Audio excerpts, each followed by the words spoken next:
guys, welcome to the Upshot. This is a podcast for dads trying to get it right. My name is Kyle. I'm joined by my good friend Shane, and we like to have conversations to help other fathers learn how to become better dads. I want to invite you guys to text the word Upshot to 97000. You'll join our text list to receive more updates and communication about how we are continuing to evolve the Upshot and give you more and more resources here in 2024. And now, here is today's episode.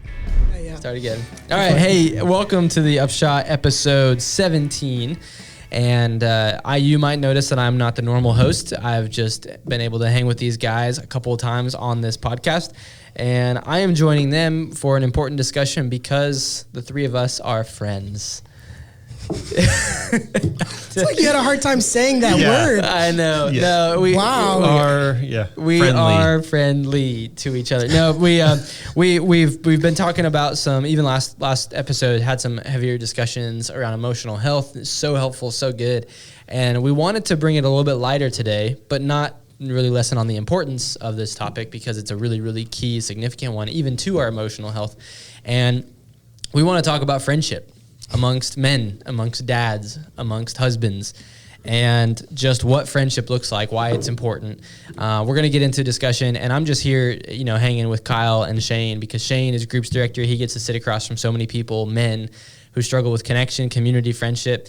Kyle's been a part of that, has led multiple groups, has been a friend of mine for just a few years now, but a good friend. Shane is mostly a friend of mine.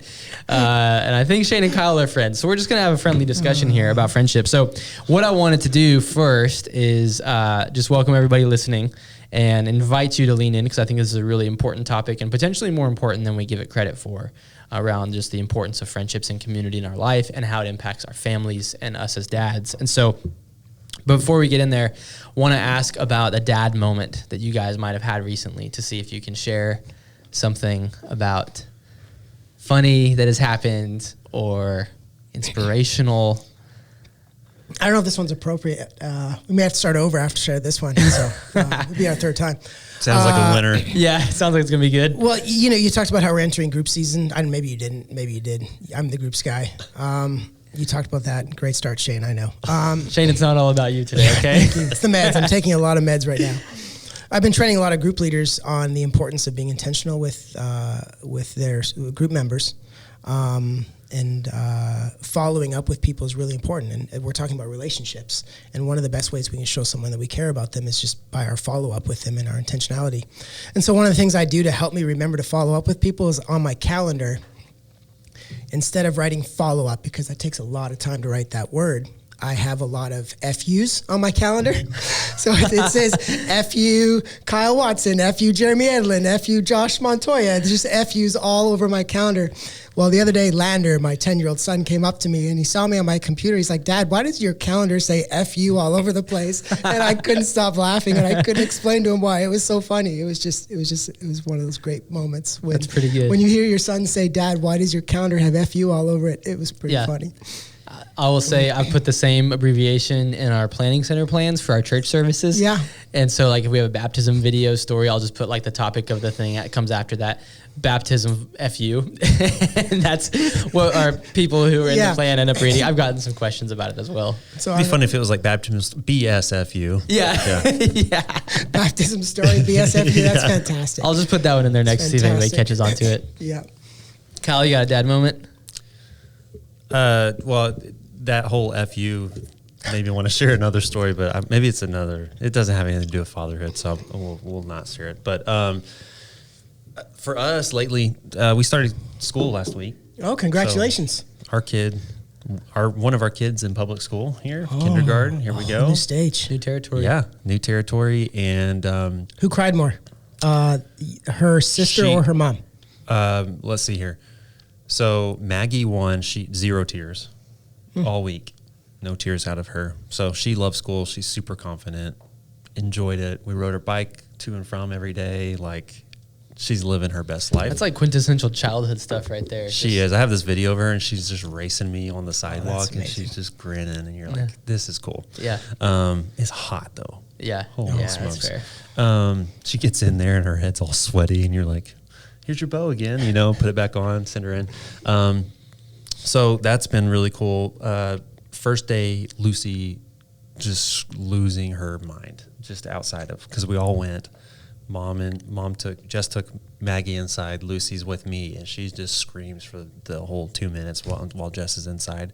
And I have like administrators coming over and like, who's this little one? And I'm like, little sister, and they're like, oh, okay, and they just walk away, And I think they thought another kindergartner's struggling. She's just losing it. But by the end of the week, Lucy went up to Maggie and said, I'm not going to cry today, and so she's doing better. And then Jess and I were good most of the week. Wednesday was tough, just to focus. I couldn't keep focused. I'm like, what's she doing? What's going on? I hope she's making friends, all that kind of fun stuff. So it's been good. That's cool. I'm telling you, they start kindergarten this week and they graduate high school tomorrow. I know. Yep. That's what it feels like. Yeah, they'll be here before you know. I actually texted her. You guys know this lady, but lady in our community who actually used to babysit Maggie when she was like a year old, and something came up with my work stuff, and I crossed paths with this lady today, and I was texting her, and I'm like, she started kindergarten today. This lady, she hasn't seen Maggie since she like in 4 years. So I sent her a picture, and she's just like, it's unbelievable. It just feels like yesterday. Yeah, you're like, all right, that is wild. Yeah, pretty cool. Yeah, that's cool. Jeremy, what about you? You got a story? Yeah, I think it's funny. I hope it's funny for people who are listening, for you guys. So with just summer and trying to navigate this busyness that's come with some work stuff, when I get home, Ash is pretty wiped out, and understandably so. She's got a 2-year-old and a 1-year-old that she's with all day. And so I've been trying to take the boys for things more often. So like yesterday we went, hunkered down at Dairy Queen, had an ice cream cone. They're just both like covered. Did you get did you dunk them? Grayson did. Yeah. So it was pretty fun. And but when we've gotten in the car and we leave Ash to have some time to herself, I've started like getting Grayson used to doing this thing where I say like, it's just the boys, and he gets all excited, and now he started catching on to it. So like Ashley will leave the house and he'll turn around and go, and he'll do this little like dance with it, and he'll go, just the boys, and he's all excited.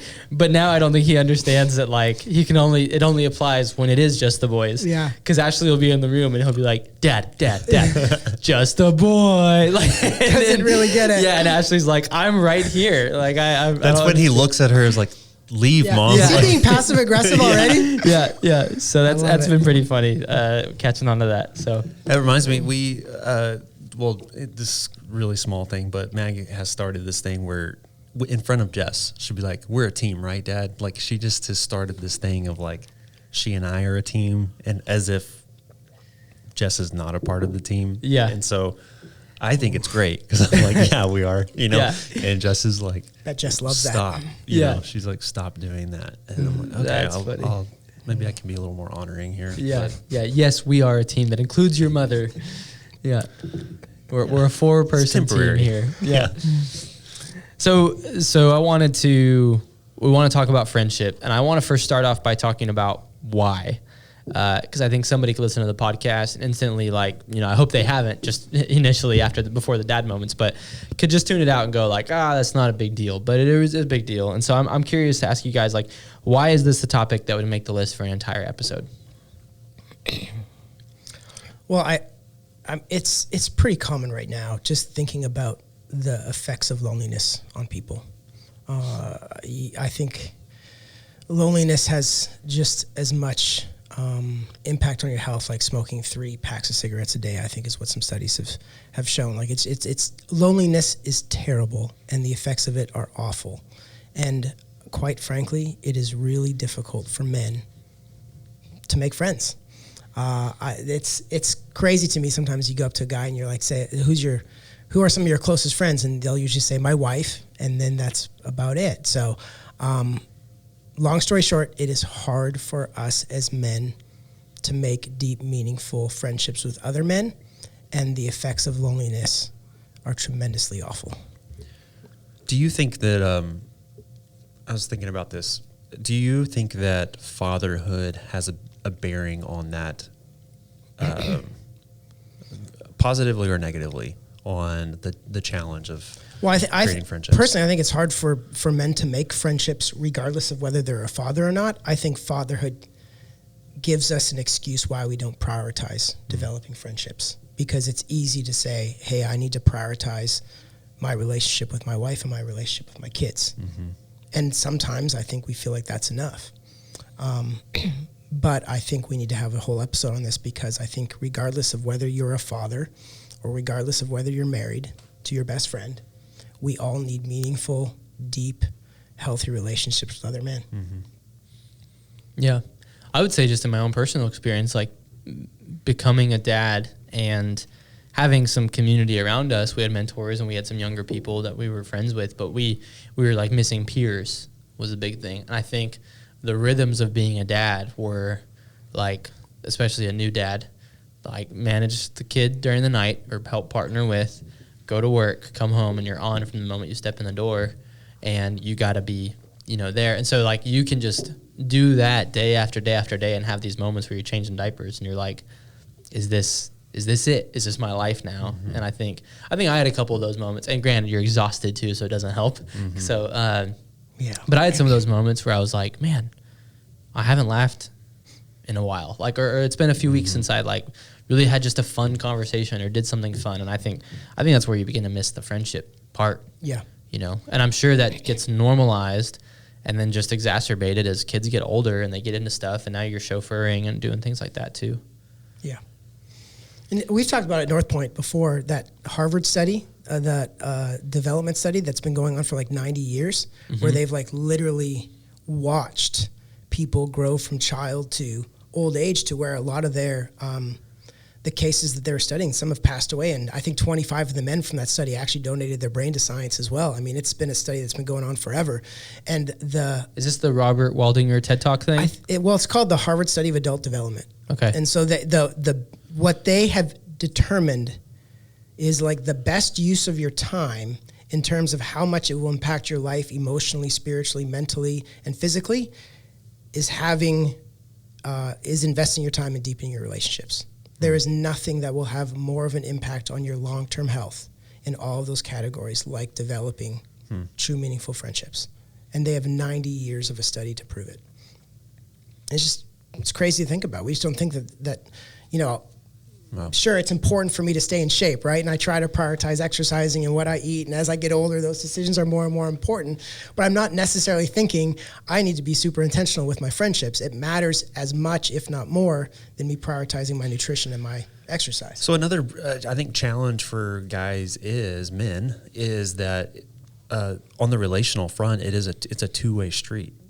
Right? Like, it is a lot easier for me to control my diet, my exercise, how I spend my time, where I'm focusing, because I control that.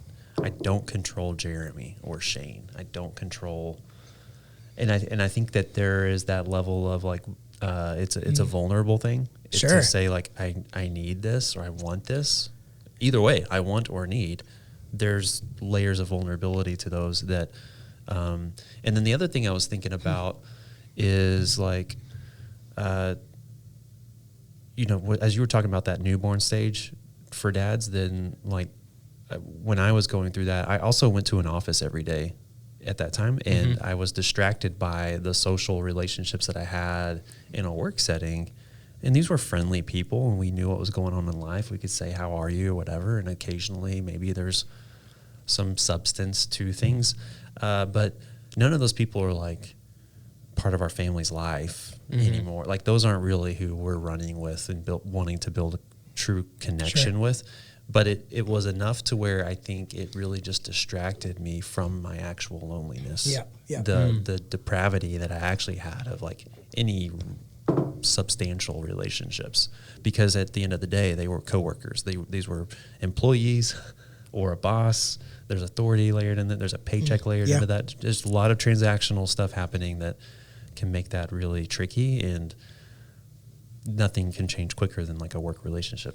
COVID wreaked havoc on that. Yeah. So I've heard somebody describe the difference between being alone and being lonely. And like you can, kind of have this image of like being stuck in a highway, traffic jam, and you're surrounded by people, but you're sitting in your car completely alone. And I think sometimes our life can feel that way. We're like, we're moving, we're going alongside a lot of other people, but when it comes to like, we're sitting in the car, we're completely isolated. You know, we're not necessarily having the types of conversations with people that lead to significant friendships and relationships, right? Yeah. I do wonder sometimes too, if, like, I try to picture what it was like before I had like deep, meaningful friendships with other men.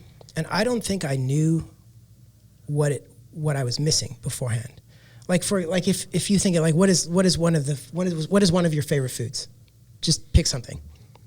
What do you love? What do you look forward to eat? Like, it's like, if you could eat one thing, it would be this. I mean, I'd just go pizza. Okay, pizza. I like pizza. Let's say you've never eaten pizza in your entire life.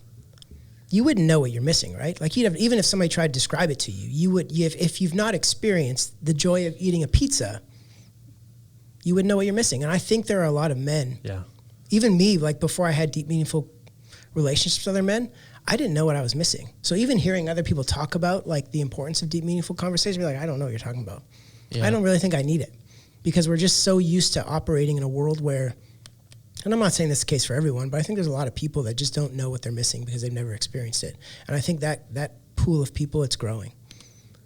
So you're saying it's kind of gotten normalized to the point that we're more numb to or we the just possibility of it, or it's not a, or we it's just not don't a pain know point. what it like. I think there's a lot of people that I don't think have experienced true, meaningful, authentic, deep. And I gotta be careful. I don't put everybody in that box, but I think there's a lot of people that have missed out on. They don't know what they're missing because they've never experienced it. I want them to experience it. I want other men to experience it. But I love what you were talking about earlier. Like, it's easier. You say it's easier for us to prioritize things like diet and health, because you can't control the person on the other side. And I wonder how much of that is fear-based. Like, we're worried, what is the other person? Am I going to be disappointed by the other person? And I'm not like, are they going to like me? Do they want to spend time with me? And rejection. Would I be rejection, all those things. There's kind of this thing Fear with of judgment. There's kind of this thing with men that like somebody's got to go first in the friendship, right? To say like, because culturally, I mean, to be vulnerable is weak, by like kind of cultural standards, right? In a lot of ways, that's not all true, and that's maybe diminishing in some circles and maybe not in some others. But to go first and say, "Hey, I'm struggling," is like to step into the waters and be like, "I wonder how they're gonna take this." Well, I think, I sent y'all a LinkedIn article the other day. I don't know if you read it. You read it. I did read it. Like a LinkedIn post about this guy. He's a guy focusing on men's mental health. And there's a lot of publicity around men's mental health right now. And this similar conversation, like, how do we engage the empathy muscle in men relationships? That's pretty rare because of that vulnerability, because of the fear of rejection, et cetera. And this guy was making a case of like why that should be on a list of like 9 other things, and we don't talk about the other 9 things being like fun, laughter, doing things together, like rubbing like shoulders, shoulder to shoulder versus face to face. And he's got 9 of these things. And as I walk through it, I'm like, I mean, he's not wrong. Like, we're not talking about how humor is an antidote. It's not the only one. It needs to be a part of, but like a part of a healthy relationship, or even like a mental health plan should include laughing, and so we don't really talk about that. I think there's a piece of this for me today that I'm wrestling with, is like, we need all of it. And we do need to get to like the intimacy, the connection piece, the vulnerable piece. I hesitate to use the word intimacy, right? But it's like there is like an intimacy to relationships where I'm not afraid of saying what I need to say or asking for help, because part of that vulnerability I think this is part of my story is, you were talking about like, or one of you was like, it's just there's weakness here to vulnerability. Or we're not aware of how lonely we actually are, or what we're missing out on. And so for a long part of my story, like I thought I was emotionally healthy. I thought I was very self-aware. And then I went through a season where I'm like, holy cow, I am not. Like, I'm so like not aware of what I feel and what I need. And there's a pervasive thing too of like, I've got another friend. He talks about this of like how he doesn't need other people. Like there's almost like this idea of like to need something from somebody else is weak. Mm-hmm. And I think we have to reestablish some norms around like I do need, whether it's attention, affirmation, respect, word, encouragement. Like there's some basic emotional needs that I do believe every human needs. And if those are not being met by people, and I don't know how to even ask for that, like, then I have a substantial problem. It's going to lead me to some really unhelpful patterns and behaviors and coping mechanisms where I don't understand what's happening. And I think that's kind of this underlying thing of like, if I don't realize what's on the other side of those things, that there's somebody who can meet me on the other side of that, and the benefit of having those needs met from another guy who can empathize, understand, rub shoulders, walk with me, whatever, then I'm just going to keep scrolling. I'm going to keep convincing myself that I have friends at work or around the water cooler or online or as I play games with another guy, whatever it is. It's like these kind of more surface level interactions that convince myself those are my friends. Mm-hmm. So, and we're comfortable with normal, even if normal isn't thriving. Yeah, I'm curious. Like, how do we change? Because you kind of spoke to it, Jeremy, and you did too, Kyle. Vulnerability is viewed upon as being weak, or you're showing that you're inadequate, or fear of being exposed. Like, these are all things that I think men equate vulnerability to. But how can we flip men's and our own perspective to when we think of vulnerability, we think of it's a strength. It takes courage to be vulnerable. Real men are vulnerable. Like, how do we flip the script when it comes to how men view the word vulnerability? Yeah, that's a tough one. Especially if a bunch of men haven't really experienced the power of vulnerability in a relationship with other men. Or it's never been modeled for them before. Or it's never been modeled to them, which is, that's pretty really common. True. Yeah. For sure. What was your question? How do we do it? How do we flip the script to where men, when they hear the word vulnerability, or I need to prioritize being vulnerable with other men, they don't think of, hey, that shows that I'm inadequate or that I'm exposed or it's a sign of weakness, to rather think of vulnerability as a superpower, as strength, as it takes courage to be vulnerable. Like, it's something that we as men should do, not it makes us look weak. Does the question make sense? No, it does. I think it's like, how do we change culture? Do you want? It is a little where my mind goes. Is that hard to do? Yeah, I think it's how do you create spaces that are fun enough, enticing enough, but also safe enough that men are willing to be open to the idea that vulnerability is actually a sign of strength, not weakness.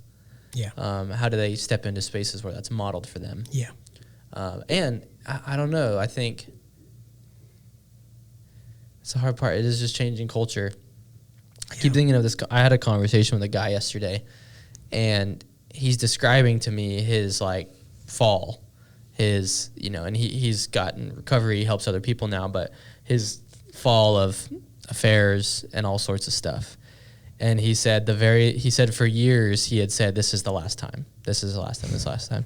And then he said he had called up a prostitute, and she was an hour late, and she gets there, and then she says that her childcare fell through. She had to figure that out before she could come.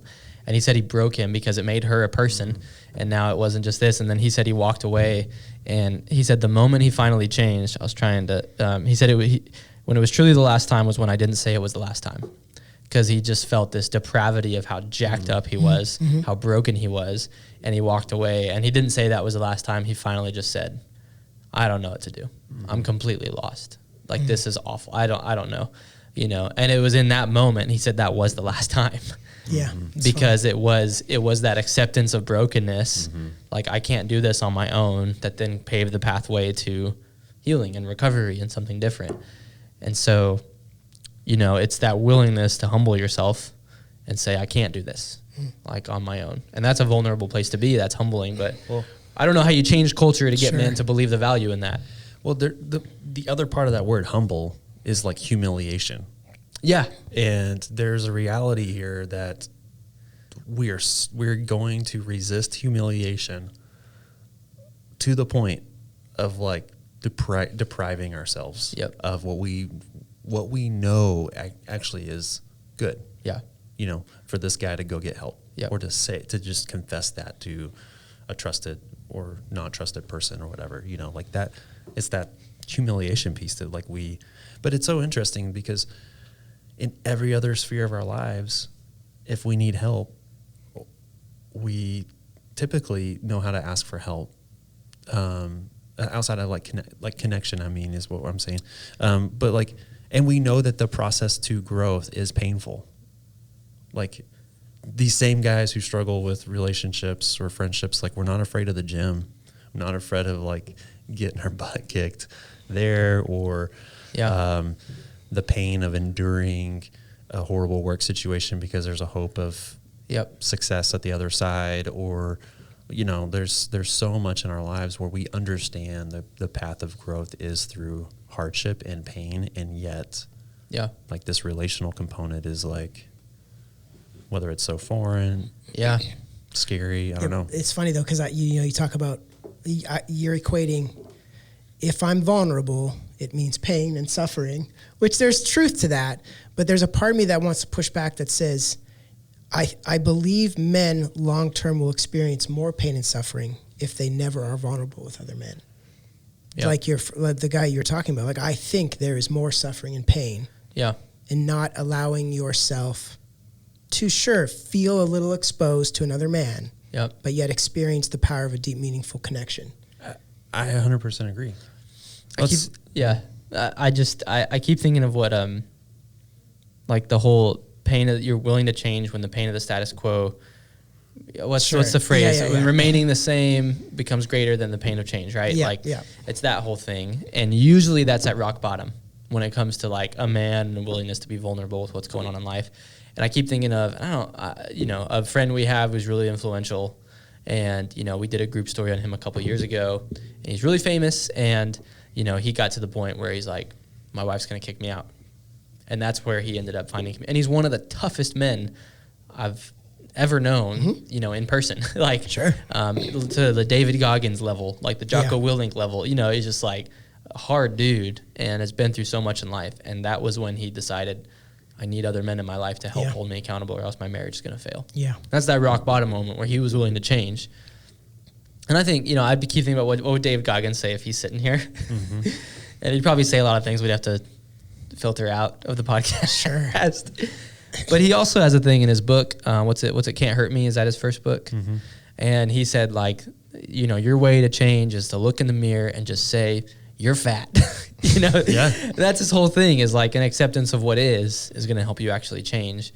And I think when it comes to relationships, life, marriage, being a father, it's saying, here's where I'm at on the other side of another group of men.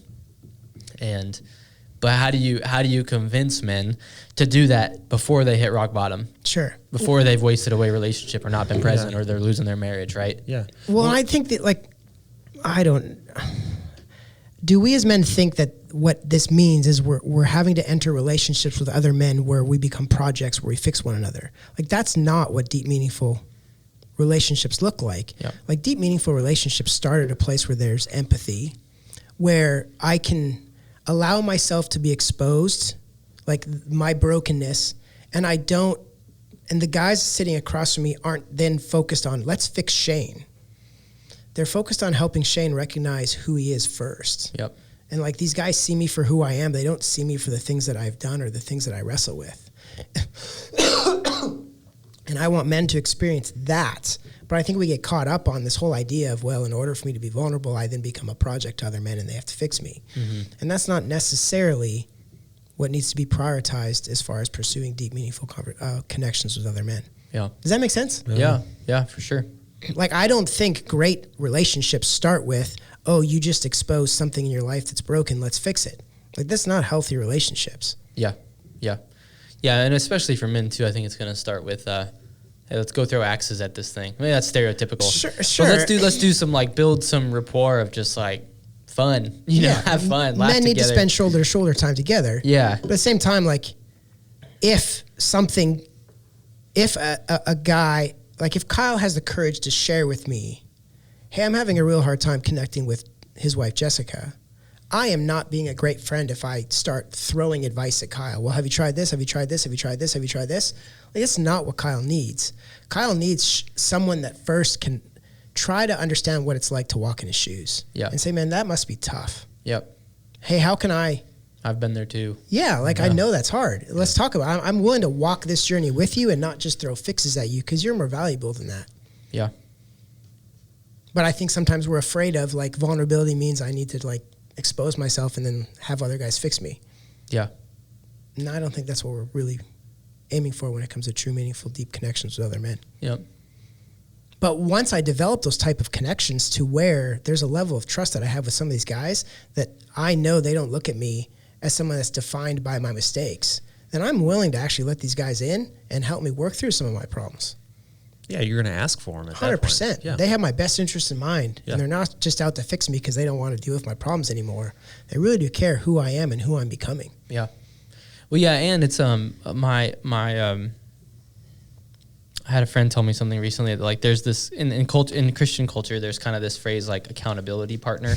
Yeah, and that means that, like, I'm going to hold you accountable to the point that, like, we're going to create this system of when you're so embarrassed, you're going to modify your behavior from a place of embarrassment and shame, like, because you don't want to come tell me about this, right? And he phrased it as, like, instead of accountability partners, he said it was editors. And an editor basically helps you develop your style into the best that you can produce in your life. Somebody who's, like, you know, an editor's job is not to change you necessarily, just to help you make tweaks and make adjustments to get you where you want to go. And looking for fellow editors of our life, like, that's what we want to do. And, you know, Morgan Snyder in his book, Becoming a King, has that phrase, like-minded kings. Yeah. And, you know, as you're trying to do what you're trying to do in your life as a man, as a husband, as a father, finding men who are like-minded that want to do that. Yeah. And ways to run together. Yeah. But I think the reason I say that, I think those are the kind of men that understand and aren't trying to fix each other, that they're truly in it just to, like, have other people to go shoulder to shoulder with and things in life. And the funny thing is, if we're not prioritizing fixing one another, one of the outcomes is, I think, we kind of get fixed. I don't know if that makes sense, but I think as men walk with me and they journey with me. Like, I remember one time, my wife and I we're very passionate people, and we had gotten, like, a horrible fight at home. I mean, it was awful. This is my past. And she didn't know what to do. So she called one of my closest friends and she's like, Shane's been a real dick today. I don't know what she said. She said something, and I was like, it was 100% true. And I didn't know she called my friend. My friend shows up at my front door and I'm just like, crap. Inside, right? I'm thinking, okay, he's going to tell me all the things that I did wrong. I do not want to spend time with this guy. This is the last thing I want to do. He takes me out to coffee. And guess what he did? He just listened. He never once said anything about, hey, you shouldn't do that, or why would you? He already, like, I knew those things. Mm-hmm. I knew, like, hey, my brokenness came out and spilled all over my wife. And I already felt like disappointed in my actions, shame. And he sat with me and just showed me, like, hey, I care more about you than fixing you right now. And the funny thing is, those kind of connections with other men are what helped me overcome some of my challenges that I had that led to those arguments with my wife. And it wasn't because men were focused on fixing me. Men were focused on being with me and helping see me for who I truly was. Mm-hmm. Yeah. If somebody's sitting here and maybe they've got the David Goggins influence, and Shane, they hear you say that, and they're like, that's awesome. And they're like, maybe they're honest to say some part of me might want that, and maybe they've viewed weakness and vulnerability, all that stuff. The follow-up question is, okay, well, how do I find those guys, and how do I do that? What would you guys say? I'm trying not to sound like the guy pitching a product, but we've got a bunch of new groups that are launching at our church here at North Point, and I would say join one of the men's groups. I mean, some of my closest friends are guys that are leading a lot of these groups, and these are guys that get it. These are guys that are trying to create the kind of environments that we're talking about. I know it can be scary to walk into a group with a bunch of strangers, but if these guys are willing to walk into a group, I promise they will experience a little bit of what we're talking about, and they may have friendships that go into true meaningful relationships that they can't imagine what life is like without it again. Yeah. So I'd say a very practical thing that they can do is check out a group. I think it's John Tyson that says mastering the art of the hang. I think he talks about in his book Fighting Shadows, and he says create a hang in your own image. That means the things that you really love to do, go invite other men that love to do them with you. Yeah. So you guys, that I love to go backpacking, and there was a few times, at least once, that it's like, hey, come backpacking with me. And I'm not gonna like say, okay, we're backpacking, let's be vulnerable with one another. That's kind of ridiculous and scary. But then you can just start to have conversations that might move in a direction of authenticity and truth, and go first. Like, it's difficult to trust someone on the other side of you, especially if you've had trust broken with other people. I get it, and it's hard, but I would say go first. And I think studies have shown that we systematically overestimate the judgment we will receive when we're vulnerable. Like, we automatically think, oh, they're going to think the worst of me if I share this. And I think it's far more likely that the person on the other side of you is going to respect you a whole lot more for your willingness to be a little bit vulnerable and share some of the things that are going on in your life. Yeah. And so I'd say just go first. Yeah, I would say, like, if I look at the strongest relationships that I have, at some point I said that I need help, or here's something that I need, or I need to talk about something that's going on that I haven't shared with you before. Or there's some sort of like lead in of like, I'm going to take this into a different direction than what we've done on the mountain backpacking or on the run or whatever. Like, we spent a lot of time together. Obviously, we built enough trust, but there's this thing in me. It's nagging me. I got to get it out. I just need to project it. And the closest relationships that I have right now, I've had to just say, like, can you do this? Can you listen to this for a minute? Do you have space for this? Like, and for me, that my personality, that's a big thing. Like, is just this narrative of like, there's not enough space for me. And so you make yourself small, or I'm like, I don't want to put my stuff, I don't want to bother you. I don't want, I don't know if other men feel that way. I do. And so for me, it's like knowing myself enough to know, like, I got to ask for the space because it will make me better. I do believe that if I can get over this fear of rejection in this second that feels insurmountable, it will feel a whole lot better. It's like you said, it's a little bit of short-term pain, fear, ambiguity for a lifetime or a much longer term of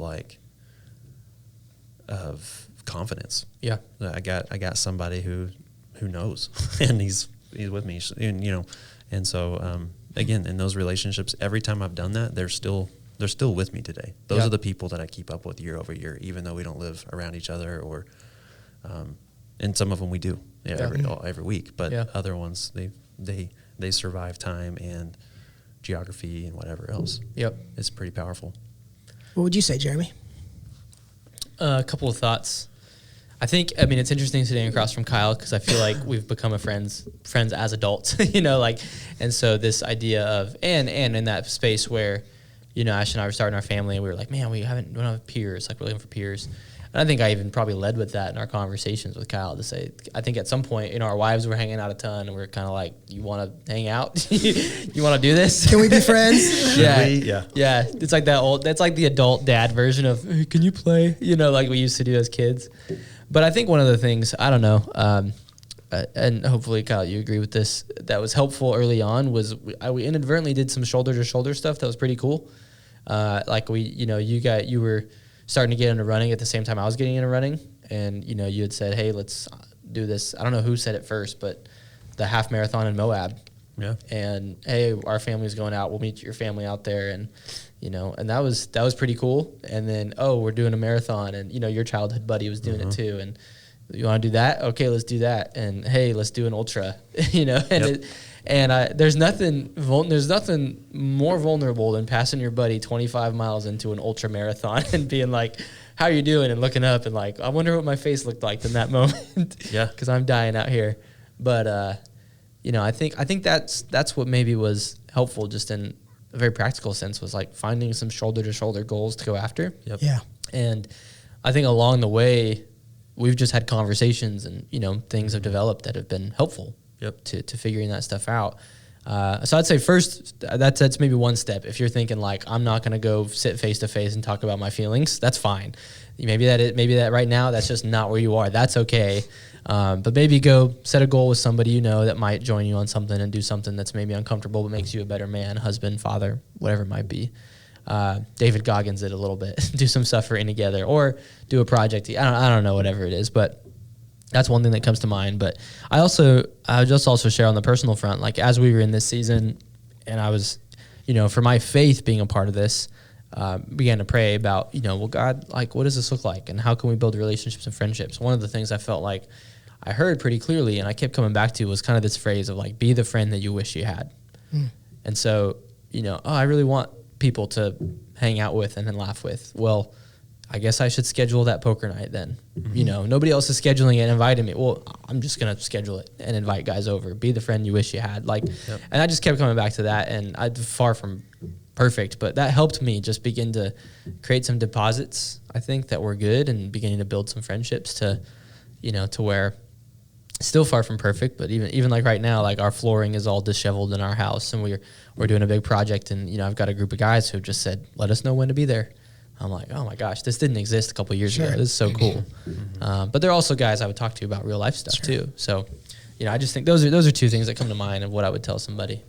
Now, do you feel like it would be a sign of weakness for you to ask them to help you with the floor? Definitely. Yep. Because I don't know what I'm doing, and that's a little being tough exposed to someone that doesn't know what he's doing. Yeah. And I'm like, hey guys, have you done vinyl before? And recognizing, I definitely like to be competent and capable and not need help. And so to say I don't know what I'm doing, or I don't know about this topic, or even on the phone with a guy, I told you this, the AC guy who was like walking me through troubleshooting my AC unit, like even that was vulnerable to be like, I don't know what I'm doing. But the outcome is it gets done. The outcome is I learn. The outcome is I grow. The outcome is I get better, and I have fun with guys while doing it. So I don't know. I guess the pain is worth it, perhaps. Yeah, or can I just, encouraging you while we encourage other men to think about it, is like it's a sign of strength to ask these guys who have already offered help to say, hey, will you help me with the flooring? Knowing that it may expose some of those things that you're fearful of other men seeing, like, hey, I have all the answers to how I put this floor in correctly. Yeah. And that's like the biggest thing. And I know our relationship with this guy named Jesus is really important to the three of us.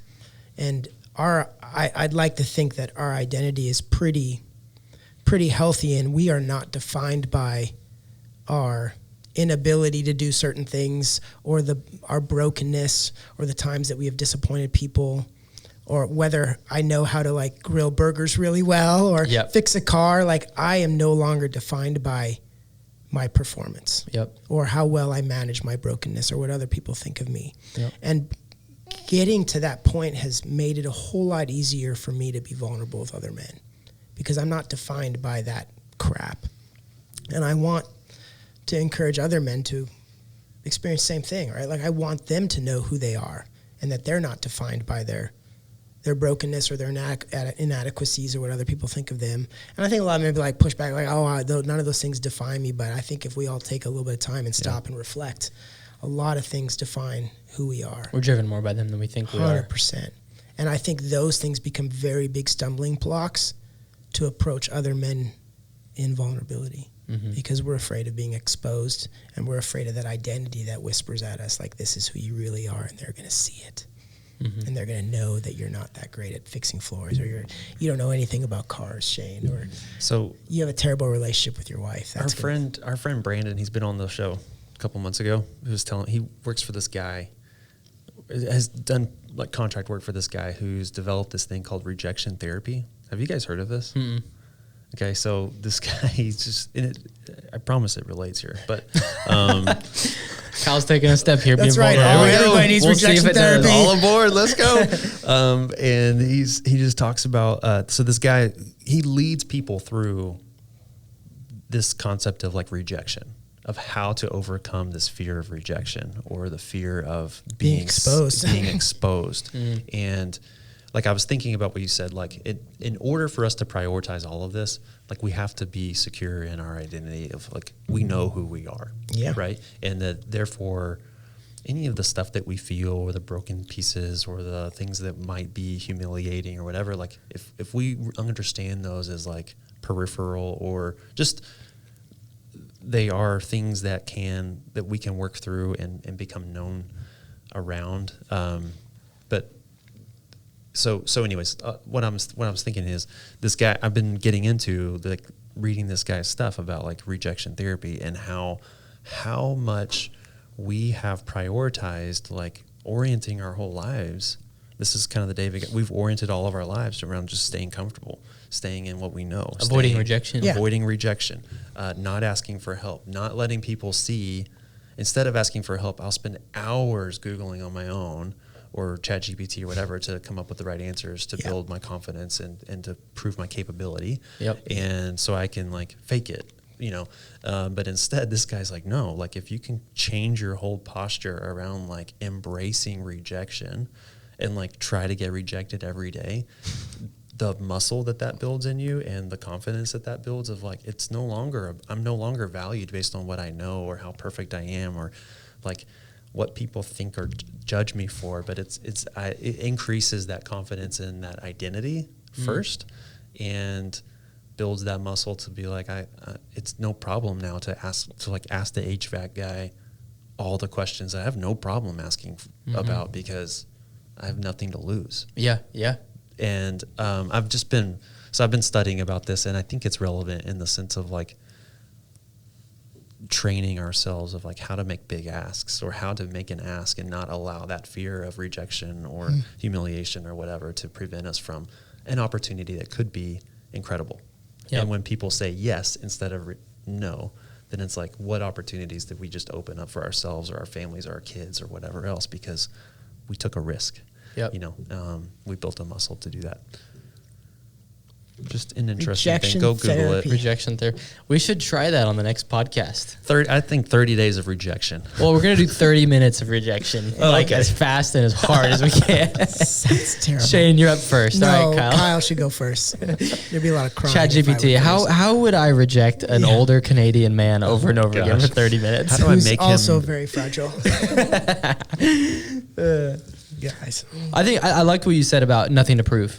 Like, I think if somebody's listening to the podcast, and I want to get us to wrapping it up here with, pushing people towards something.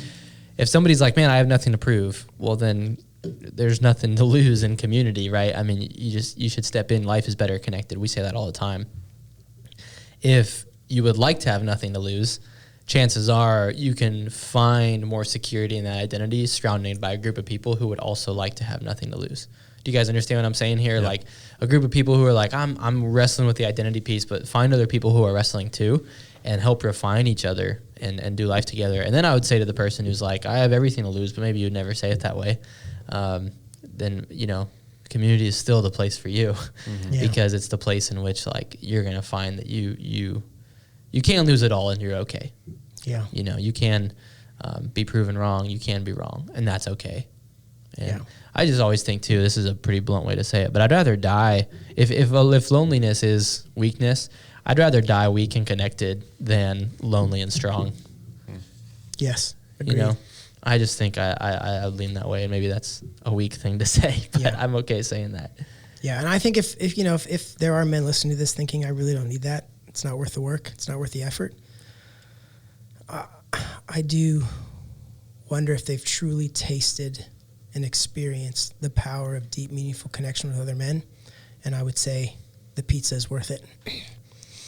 Try it, and you'll get to a point where you realize, like, gosh darn, I can't believe I didn't experience this before. Yep. Yeah. It can truly change your life. There's a metaphor or a story that Morgan Snyder talks about in his book, Becoming a King, and he just talks about the reality of, like, we prioritize these friendships when we're young. It's a lot easier. We grow up with people. We share a ton of experiences. It's fun. Yeah. And when we get married, sometimes we have hundreds of people at these weddings, lots of groomsmen next to you, right? And then he just says, like, we think that's the epitome of community, and yet what we really should be focusing on is who's the pallbearers at your funeral. Mm-hmm. And it reminds me, like, if you want to die weak but connected, then you're going to have guys carrying your casket for you, right? Yeah. That image to me woke me up.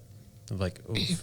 Like, yeah, I had 10 guys next to me then. Those 10 guys are not in my life anymore. Yeah. And one of them is. Everybody else is long gone. Yeah. And who would carry the casket today? Yeah. That means I got work to do, and that's bigger than just me. Mm-hmm. I know we got to wrap. That's bigger than just me. That impacts my family. So the question I asked earlier, like, how does fatherhood play into this too? I think the stakes for me are much higher, because it's not just about me having a friend.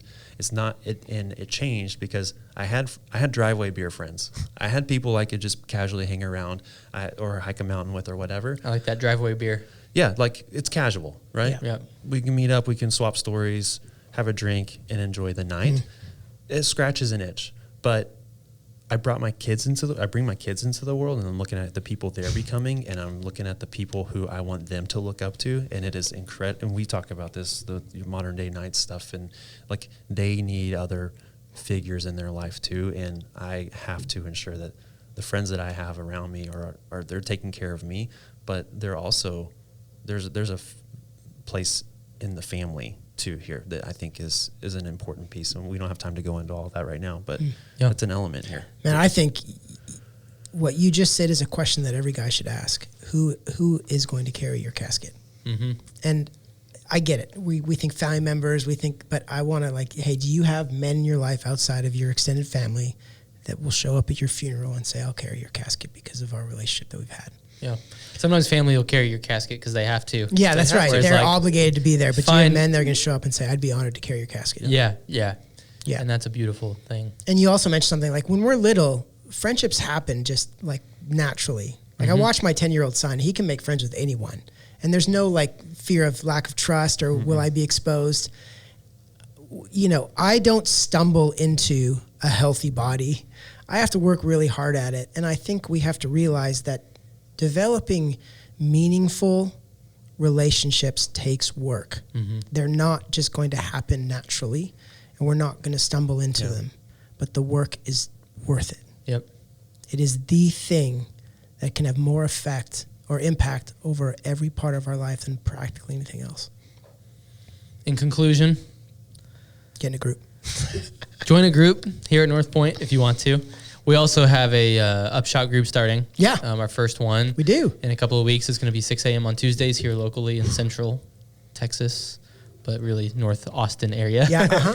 And if you guys want to sign up for that, you can go to npaustin.com/what's next. Yeah, there's another group too is happening Thursday mornings at 6 a.m. called the Faith and Business Group for dads. I've heard the guy leading that is a real piece of work. So, well, you've always got to be careful around a guy with just a mustache. Yeah.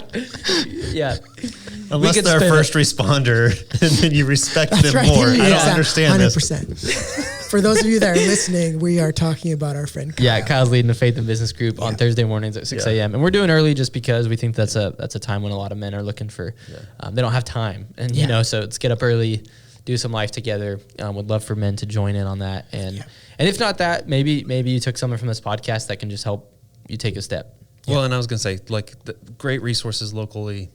If you're not local or those do not work, I would say, like, send us an email at theupshot@npaustin.com, because there's so many other things that we could help connect you with. Yep. There's so many other, Organizations, communities, connection points. Absolutely. And I will have coffee with any guy.